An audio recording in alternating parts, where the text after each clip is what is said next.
The Yontif of Sukkos, the way Hasidus explains the Yontif. It's mamish, the whole shitte of Chabad. What is the mitzvah? How does Chassidus teach us? What does it mean by Sukkos Teishru?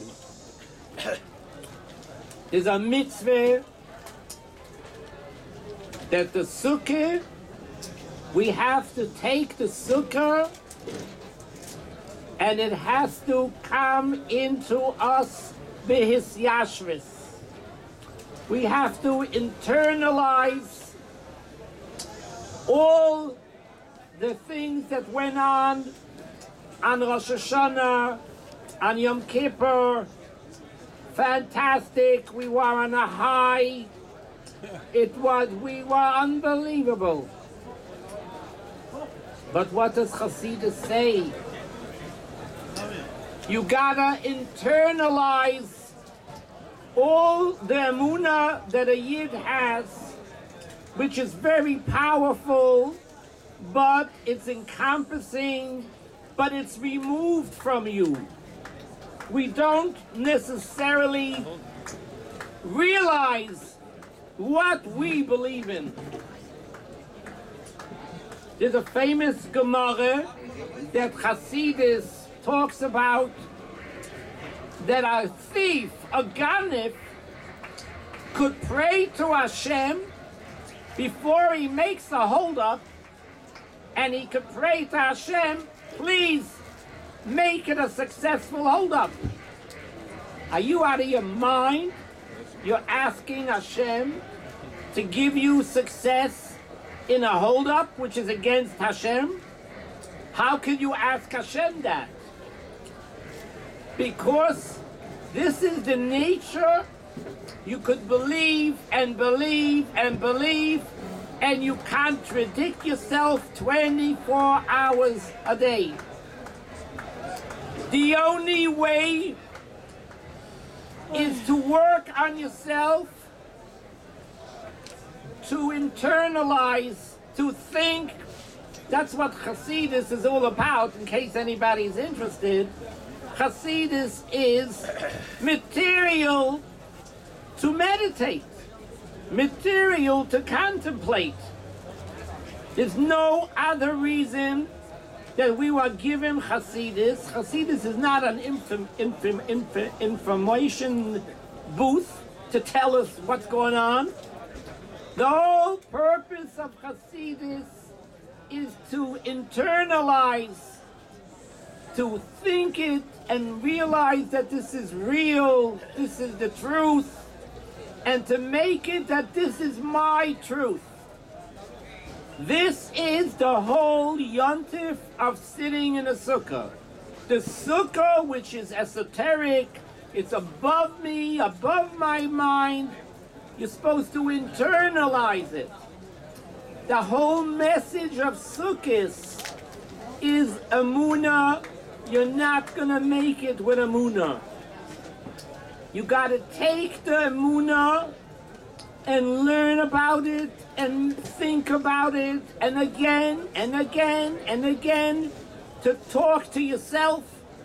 Sit yourself down, make believe it's somebody else. Take yourself in a corner every night and have a heart-to-heart talk with yourself. Your nefesh abamis is the major hippopotamus.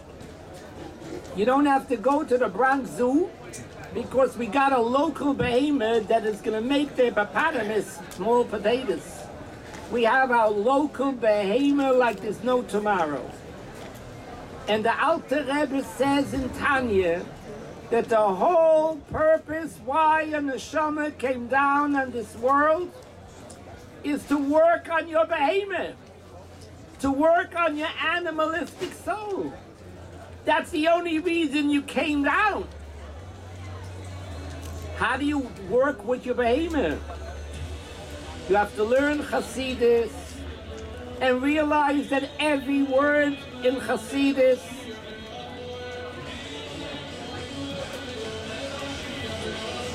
This is going to go on like that? Is that possible to turn this down? Hasidus is the truth, reality, the real reality. We have to work on ourselves to understand that's reality. That's reality. What I see and what I feel is a lie. Hasidus calls this world with a very complimentary word. This world is called Alma de Shikra. It's a lie. It's a lie. Because really, there is only Hashem. There's only one reality. And this world does not say that. This world says the opposite. And we were given Hasidus to drill into our heads day after day what is reality and what is a lie. The whole message of Sukkos is take the Sukkah, take Emunah, and bring it down to your life that should be my reality. This doesn't happen with one day. This is a life project. This goes on for life. And our Nefesh Abamis grows every day like it's going out of style. This is something that you cannot let go. You have to be on it and at it and at it every day of your life. But you have to make the effort. You have to learn Hasidus, but you have to learn it that this is the truth, this is reality, and how can I make this my reality? The Alter Rebbe, the first years before he used to say Mamorim in length, he used to say short Torahs, could take a minute, but it was so powerful, like a Scud missile. He came out and he said some words, he knocked everybody out. One time the Alter Rebbe came out to the Talmidim, and the only thing he said was, Shema Yisrael Hashem Elokeinu Hashem Echad. Why is the Dalid of the Echad look like a hatchet? And the Alter Rebbe answered, because you gotta knock the Echad into your head. And when he said that, boy did he knock it into those heads. And out came the greatest Hasidim. What did he say already over here? What did he say? He said something very powerful, that it's not enough to learn Hasidus. You have to knock this into your head. You got a thick head, you got a thick heart, you have a behemoth like there's no tomorrow, and you gotta work on it day and night to make the truth your reality. Your reality.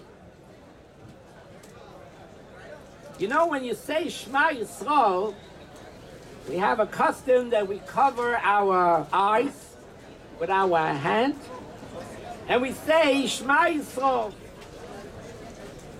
There was a suggestion given, I don't know, at a board meeting. You know, when you close your eyes, you could say whatever you want. You could say, He's Echad, it doesn't cost any money. Maybe it should be a suggestion. This is just a suggestion. It was brought up at a board meeting. Maybe you should open up a little bit one of those fingers and look out in the world while you're saying, and you say, no, even when so I see the world, it's still the Eibishter's Echad. You could close your eyes and you open up your eyes, you're back to, you think that's reality. So the Alter Rebbe said, no, The Dalit of Echad is, you gotta knock this into your skull. You gotta knock this. The Eibishter says, Ein oid muvadoi.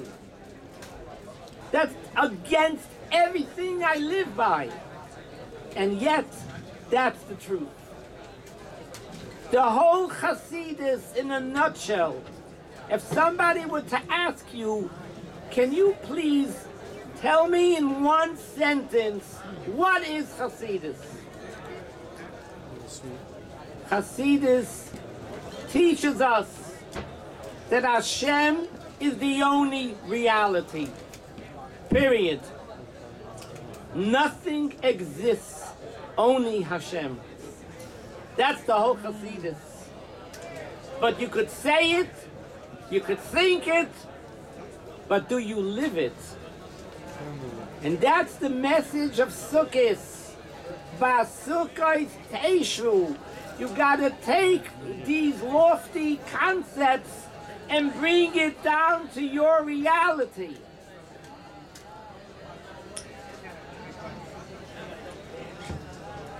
There was once a chassid. Are you ready for this or you're not ready for this? This is going to be a tough pill to swallow. There was a chassid from the Alter Rebbe.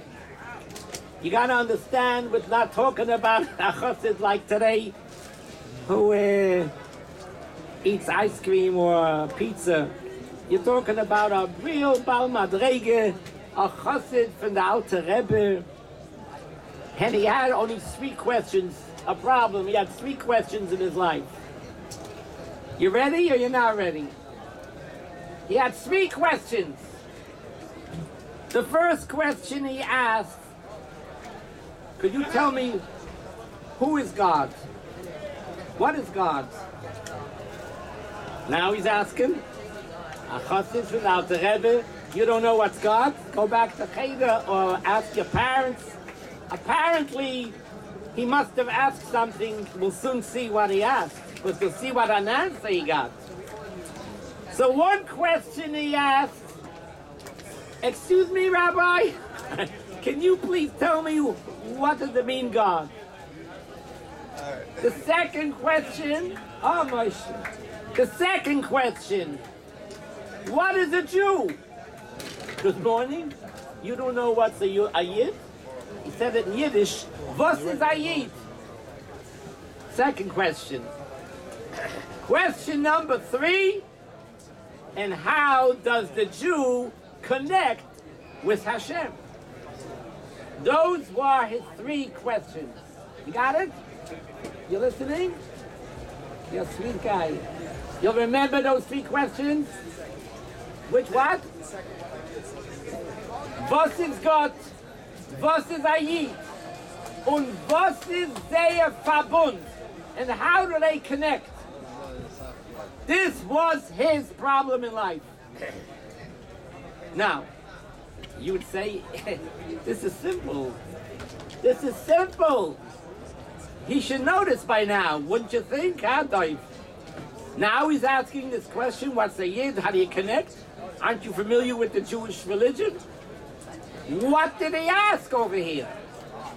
Would you ask that question? I hope I should be in such a madrega to ask.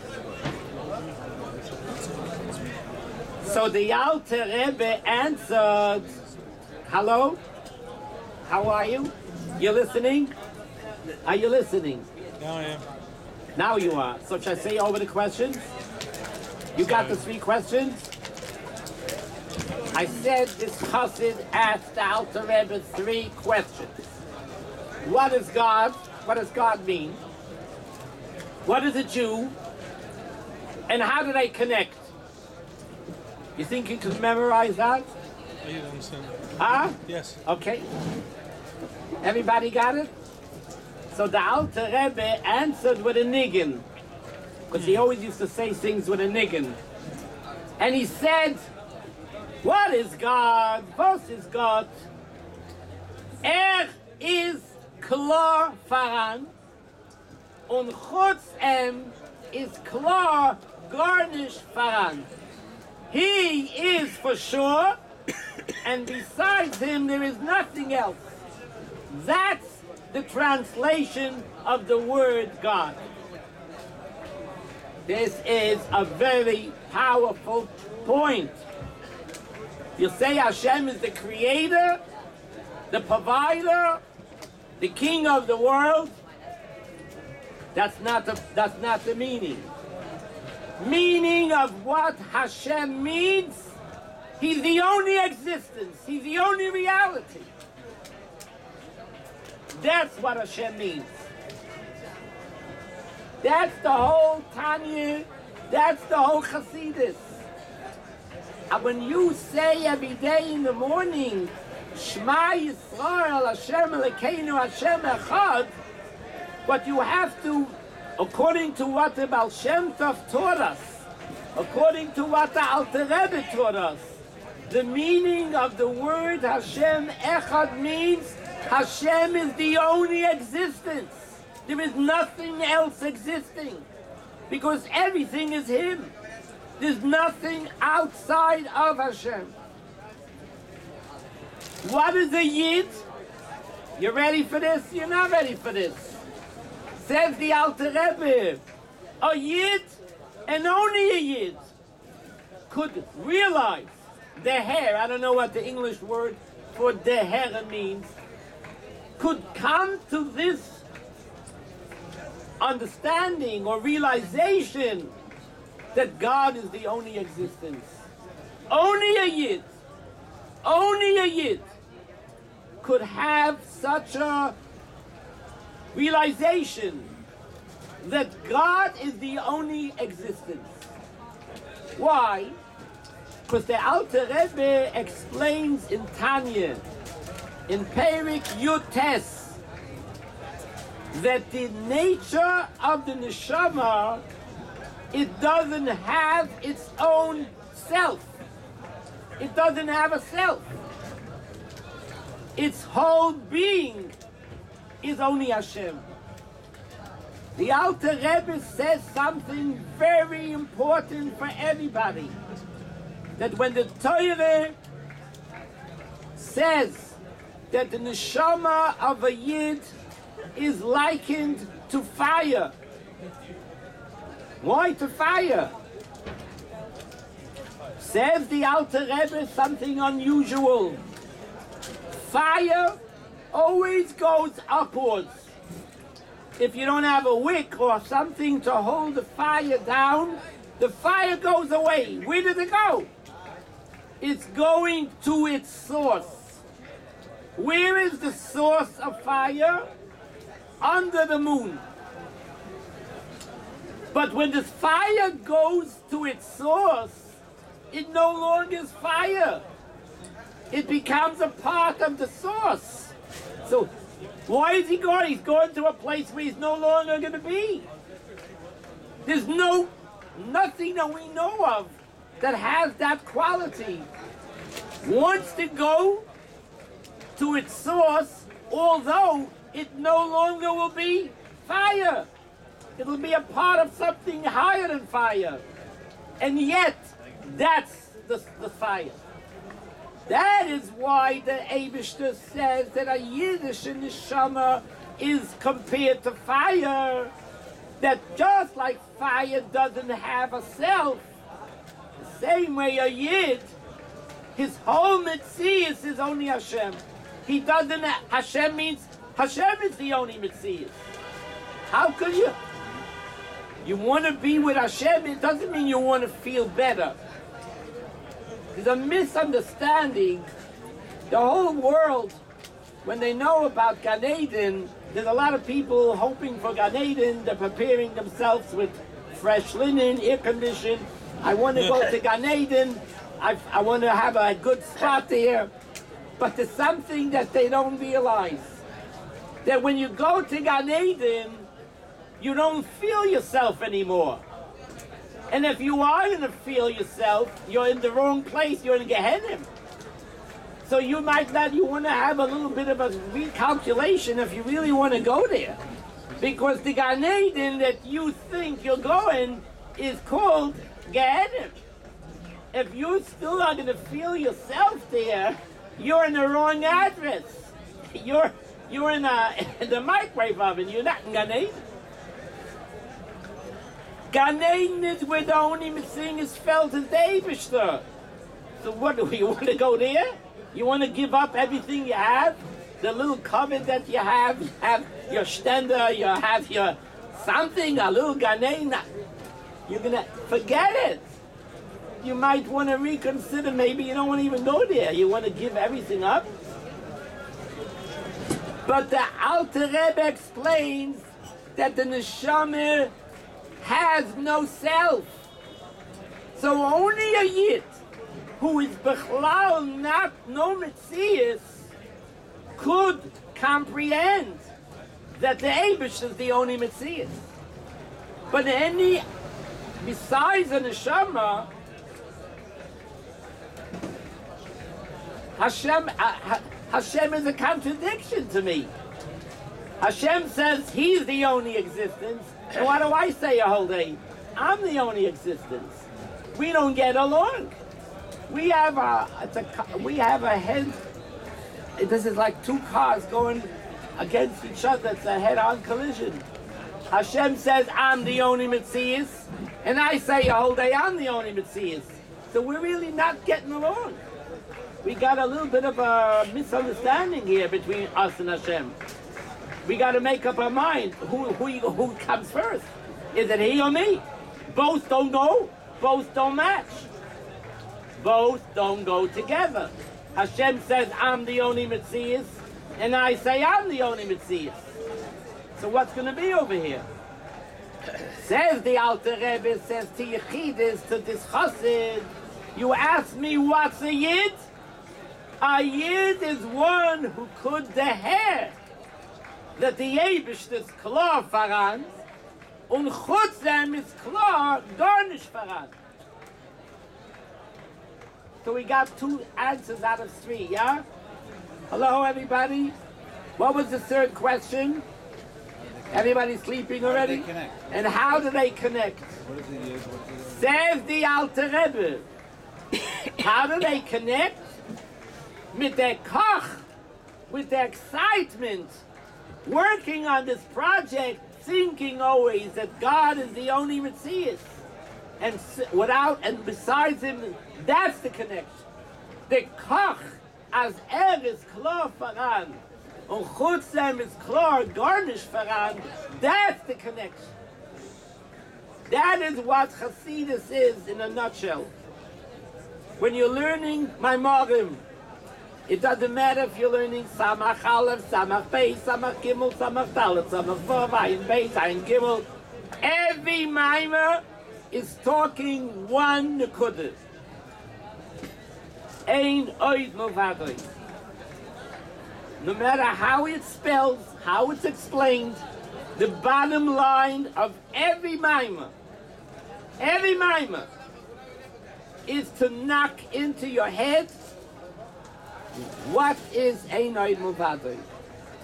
And if you learn a Maimer and you can't find that in a Maimer, you're not learning, you don't know what you're learning. You're out to lunch. You got to learn the Maimer till you see where is he going. Every Maimer is to bring out clearer and clearer and clearer that Ein Oid Movadoi. But you got to take it to yourself. Sukkos Teishvu. You got to sit down with yourself every day. Every bacher that's here, every younger man that's here, you cannot learn Hasidus and later close the sefer and go to sleep. You gotta sit down with yourself and say to yourself, what am I planning to do with this Maimer? How does this apply to me? Or else, what is the Maimer all about? You got to knock this into your head and knock it into your heart. That's Hasidus. Living it, not learning it. L'chaim, l'chaim.